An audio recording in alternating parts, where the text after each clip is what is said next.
महाराष्ट्र की राजनीति में अजीत पवार एक ऐसा नाम रहे हैं जिनके बिना सत्ता का समीकरण अधूरा माना जाता था। उप मुख्यमंत्री और राष्ट्रवादी कांग्रेस पार्टी एनसीपी नेता अजीत पवार का बुधवार सुबह विमान हादसे में निधन हो गया। अब सवाल ये है कि अजीत पवार की इस विशाल विरासत का असली वारिस कौन होगा? सुनेत्रा पवार, पार्थ पवार या कोई बाहरी? इस वीडियो में हम समझेंगे कि किसको मिल सकती है एनसीपी की कमान।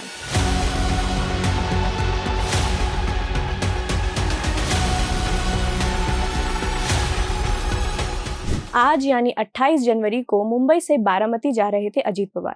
तभी रास्ते में सुबह लगभग 8:45 में ये दुर्घटना हुई। 66 साल के अजीत पवार महाराष्ट्र की राजनीति का बड़ा चेहरा थे और अलग अलग दौर में 6 बार उप मुख्यमंत्री रह चुके हैं। उनके निधन की खबर से पूरे राज्य की सियासत को झकझोर दिया है। खास तौर पर राष्ट्रवादी कांग्रेस पार्टी के दोनों गुटों के सामने अब बड़ा राजनीतिक सवाल खड़ा हो गया है। साल 2023 में अजीत पवार ने अपने चाचा शरद पवार से अलग रास्ता चुनते हुए एनडीए के साथ जाने का फैसला किया था। इसी फैसले से एनसीपी 2 हिस्सों में बट गई। बाद में लंबी कानूनी लड़ाई के बाद उनके गुट को चुनाव आयोग से पार्टी का नाम और घड़ी चुनाव चिन्ह भी मिल गया। हालांकि जनता ने किसे असली एनसीपी माना, इस पर तस्वीर साफ नहीं हो पाई।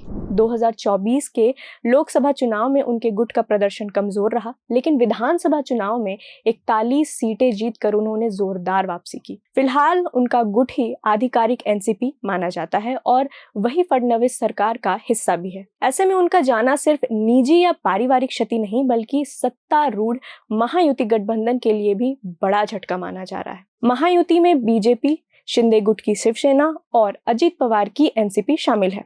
मौजूदा विधानसभा में एनसीपी के 41 विधायक हैं, जो सरकार की मजबूती का बड़ा आधार माने जाते हैं। इसके पहले 2019 में भी उन्होंने अचानक बीजेपी के साथ जाकर उप मुख्यमंत्री पद की शपथ ली थी, लेकिन बाद में वे फिर शरद पवार के साथ लौट आए थे। हालांकि कुछ साल बाद उन्होंने स्थायी तौर पर अलग गुट बना लिया। परिवार की राजनीति में आई टूट हाल के दिनों में जुड़ने की संकेत दे रही थी।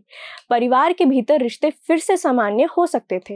इसका असर राजनीति में भी दिखा, जब हालिया स्थानीय निकाय चुनावों में एनसीपी के दोनों गुटों ने पिंपरी चिंचवड़ जैसे इलाकों में साथ मिलकर चुनाव लड़ा।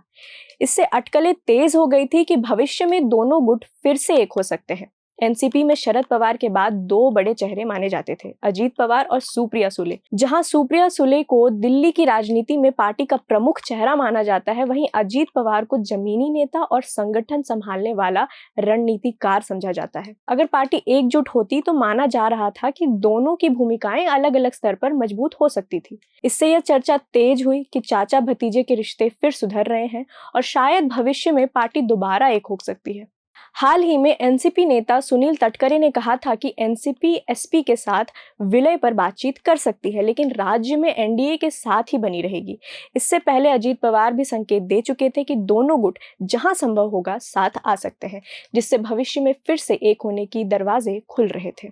पिछले हफ्ते शिवसेना नेता संजय राउत ने भी उम्मीद जताई थी कि अजीत पवार अपने गुट का विलय शरद पवार के साथ कर सकते हैं, लेकिन अब अजीत पवार के अचानक चले जाने के बाद ये पूरी संभावना अनिश्चित हो चुकी है।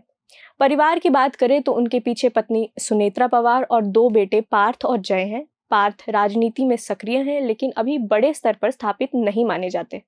पार्थ पवार ने 2019 का लोकसभा चुनाव मावल सीट से एनसीपी के टिकट पर लड़ा था, लेकिन उन्हें शिवसेना के श्रीरंग बारने से हार का सामना करना पड़ा। जय राजनीति से दूर रहकर कारोबार संभालते हैं। अजीत पवार की पत्नी सुनेत्रा पवार राज्यसभा सांसद हैं और उन्हें मजबूत रणनीतिकार माना जाता है।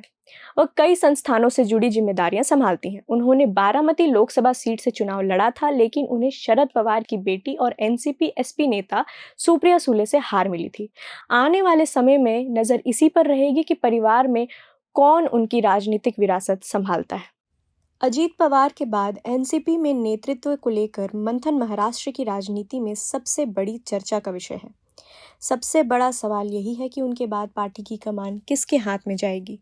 फिलहाल पार्टी में ऐसा कोई चेहरा साफ तौर पर सामने नहीं दिख रहा जिससे हर गुट बिना विवाद के नेता मान ले। हाँ, पार्टी नेतृत्व की दौड़ में कुछ सीनियर नेता जरूर आगे हैं। सबसे पहले नाम आता है जयंत पाटिल का। वे 30 साल से ज़्यादा समय से विधायक हैं और महाराष्ट्र सरकार में कई अहम मंत्रालय संभाल चुके हैं। दूसरी तरफ सुनील तटकरे भी मजबूत दावेदार माने जा रहे हैं। वे पार्टी के प्रदेश अध्यक्ष हैं और अजीत पवार गुट से लोकसभा में अकेले सांसद हैं। हालांकि क्षेत्रीय दलों में अक्सर नेतृत्व परिवार के अंदर ही रहता है। इसी वजह से सुनेत्रा पवार और पार्थ पवार के नाम भी चर्चा में है। अगर पार्टी परिवार के भीतर नेतृत्व बनाए रखना चाहेगी तो सुनेत्रा पवार को सबसे बड़ी भूमिका दी जा सकती है। पूर्व केंद्रीय मंत्री प्रफुल्ल पटेल का भी पार्टी में प्रभाव रहा है। उनका बैकग्राउंड गुजरात से ज़्यादा करीब दिखता है। ऐसे में मराठा राजनीति करने वाली पार्टी शायद ही उन्हें अपना नेता बनाए। साथ ही छगन भुजबल जैसे वरिष्ठ नेताओं का नाम भी आता है, लेकिन उम्र और सक्रिय भूमिका को लेकर शायद ही सर्वसम्मति बन सके। एक बड़ा राजनीतिक सवाल यह भी है कि अगर सत्ता समीकरण बदलते हैं तो क्या सुनेत्रा पवार को डिप्टी सीएम बनाया जा सकता है। उनका खुद का राजनीतिक बैकग्राउंड मजबूत है और चुनावी राजनीति का अनुभव भी रखती हैं। हालांकि हाल के लोकसभा चुनाव में उन्हें हार का सामना करना पड़ा था, फिर भी पार्टी के अंदर उनकी स्वीकार्यता को नज़रअंदाज नहीं किया जा सकता। अजीत पवार खुद कहा करते थे कि सत्ता उनके लिए लक्ष्य नहीं बल्कि लोगों की सेवा का माध्यम है। अब उनके जाने के बाद सबसे बड़ा सवाल यही है कि बारामती और एनसीपी की राजनीति में उनकी जगह कौन आएगा। ये कुछ नाम जिन पर हमने चर्चा की या कोई बाहरी। यह घटना परिवार के लिए गहरा निजी दुख है। वहीं महाराष्ट्र की राजनीति के लिए भी एक नए दौर की शुरुआत मानी जा रही है। आपको क्या लगता है, कौन संभालेगा एनसीपी की कमान? कमेंट में हमें जरूर बताइएगा। ये जानकारी इकट्ठा की थी हमारे साथी अनंत ने। मैं हूँ कीर्ति, आप देख रहे हैं प्रभात खबर। प्रभातखबर.com, विश्वास वही, रफ्तार नहीं।